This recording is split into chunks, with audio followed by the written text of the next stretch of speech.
Hello বন্ধুরা, আপনি দেখছেন টেক সমাধান অনলাইন ইউটিউব চ্যানেল। বন্ধুরা, আজকের ভিডিওর মাধ্যমে আপনাকে জানাবো ঐক্যশ্রী স্কলারশিপ নিয়ে একটি লেটেস্ট আপডেট। অর্থাৎ যারা ঐক্যশ্রী স্কলারশিপ নতুন বা রিনুয়ালের জন্য অ্যাপ্লিকেশন করেছিলেন, কিন্তু অ্যাপ্লিকেশন করার পরে দেখা যাচ্ছে নতুনের ক্ষেত্রে স্কুল ভুল দিয়েছেন বা ক্লাস ভুল দিয়েছেন বা কোনো রকম তথ্য ভুল দিয়েছেন, রিনুয়ালের ক্ষেত্রেও দেখা যাচ্ছে আপনার যে মার্কস পার্সেন্টেজ যেটা আছে সেটা ভুল দিয়েছেন, অথবা ব্যাঙ্ক অ্যাকাউন্ট যেটা ছিল আগের বছরে সেটা যেহেতু রিনুয়ালে এডিট করা যায় না, তার কারণে ওইভাবে সাবমিট করে দিয়েছেন। অনেক ব্যাংকের আইপিএসসি কোড চেঞ্জ হচ্ছে, এমন কিছু প্রবলেম থাকার জন্য আপনার সেই অ্যাপ্লিকেশনটি কিন্তু স্কুল বা আপনার কলেজ বা ইনস্টিটিউট লেভেল থেকে কিন্তু সেটাকে ডিফেক্ট করে দেওয়া হচ্ছে। তো এই ডিফেক্ট অ্যাপ্লিকেশনগুলোর জন্য কিন্তু আপনারা নতুন করে আবার অ্যাপ্লাই করতে পারবেন না। এটার জন্য আলাদা একটি পদ্ধতি আছে, সেটা কিন্তু ইতিমধ্যে চালু হয়ে গেছে, এবং যাদের ক্ষেত্রে রিজেক্ট করা হয়েছে তারা কিন্তু চাইলে নতুন করে আবার অ্যাপ্লিকেশন করতে পারবেন। কিন্তু সেখানে একটা প্রবলেম কিন্তু ফেস করতে হচ্ছে যে ডুপ্লিকেট বাংলা শিক্ষা পোর্টাল আইডি কিন্তু দেখাচ্ছে, যেটার বিষয়ে এখনো পর্যন্ত কোনো সঠিক সলিউশন কিন্তু জানা যায়নি।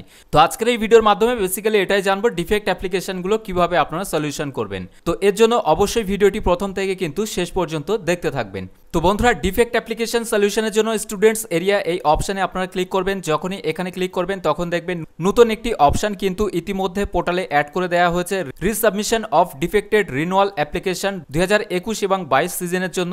অর্থাৎ যাদের ক্ষেত্রে ডিফেক্ট করা হয়েছে বা যাদের ডিফেক্ট রয়েছে তারা কিন্তু এখান থেকে সেই অ্যাপ্লিকেশনটি করতে পারবেন। এর জন্য এই অপশনে ক্লিক করে এখান থেকে আপনার যে ডিস্ট্রিক্টটা আছে সেটা আপনাকে ফার্স্ট এখান থেকে সিলেক্ট করতে হবে। এরপরে এখানে আপনার যে অ্যাপ্লিকেশন আইডি আছে সেই অ্যাপ্লিকেশন আইডি দেবেন। যেহেতু 21-22-এর জন্য তাই এখান থেকে সাল চুজ করার কোনো অপশন নেই।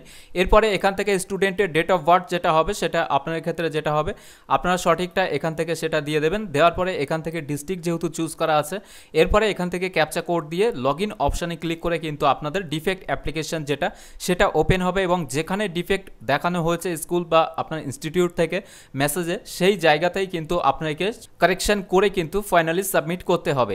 এর ফলে কি হবে, আপনার অ্যাপ্লিকেশনটি যেখানে ভুল ছিল সেটা কিন্তু সঠিক হয়ে যাবে। পুনরায় সেটা কিন্তু ভেরিফিকেশন পর্যায়ে চলে যাবে স্কুল বা কলেজ কিংবা ইনস্টিটিউট পোর্টালে।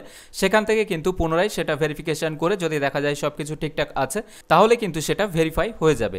তো আজকের ভিডিওর মাধ্যমে এই ছোট্ট একটি আপডেট আপনাকে দেওয়া ছিল। বেসিক্যালি যাদের ক্ষেত্রে ডিফেক্ট রয়েছে অ্যাপ্লিকেশনগুলো স্কুল বা ইনস্টিটিউট থেকে করা হয়েছে তারা কিন্তু এই জিনিসটা নিয়ে কনফিউশন ছিলেন, এমনকি প্রতিনিয়ত এই ডিফেক্ট অ্যাপ্লিকেশন বিষয়গুলো নিয়ে বা অনেকে জিজ্ঞেস করেন যে আমরা অ্যাপ্লিকেশনে এই ভুলটা করেছি কি করব। তাদের জন্যই কিন্তু স্পেশালি এই অপশনটি ঐক্যশ্রী পোর্টালে স্টুডেন্টস এরিয়ার মধ্যে চালু করে দেওয়া হয়েছে।